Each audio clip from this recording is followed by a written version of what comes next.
Optimizing my Roblox game. This is what it looks like now. This is my Roblox game. It's a roguelike and it's inspired by Mega Bomb. This is the current state of the game. It's very laggy with like over 200 enemies and I want to get over 1,000. And I don't want to make this game capped at 100 enemies like someone said. So let's start optimizing. Currently, every single enemy is updating every single frame, which makes it pretty laggy if you have like over 200 or 300 enemies. So instead of updating every single enemy, every single frame, we're only going to update like 50 per frame. So for example, only one of these groups would update per frame. So I coded it into the game and this is what it looks like. It's way less laggy, but when there's a bunch of enemies, the enemies just kind of inch forward to you instead of walking like they normally do. In every character in Roblox, there's a thing called a humanoid. And what this does is it gives you health, it gives you animation, and it also gives you movement. There's one of these in our enemies as well. And look what happens when we give velocity to a normal part.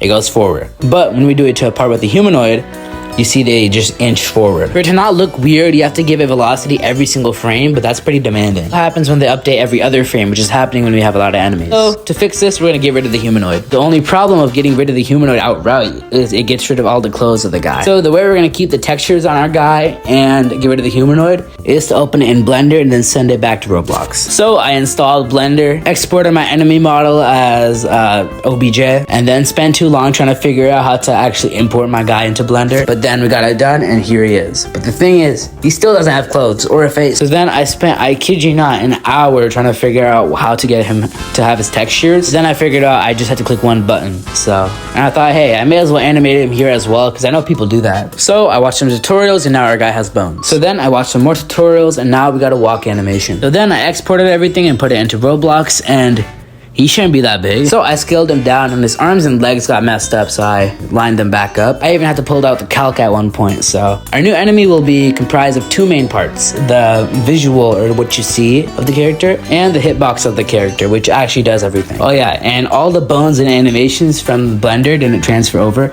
so I had to spend so long rigging the guy back together with joints. But now it's time to animate, right? But that's not how arm moves.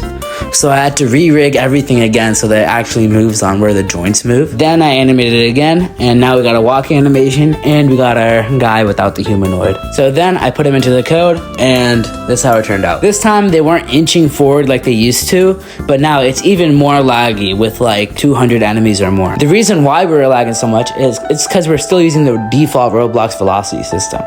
Basically, you set this value, assembly linear velocity, and it moves your guy.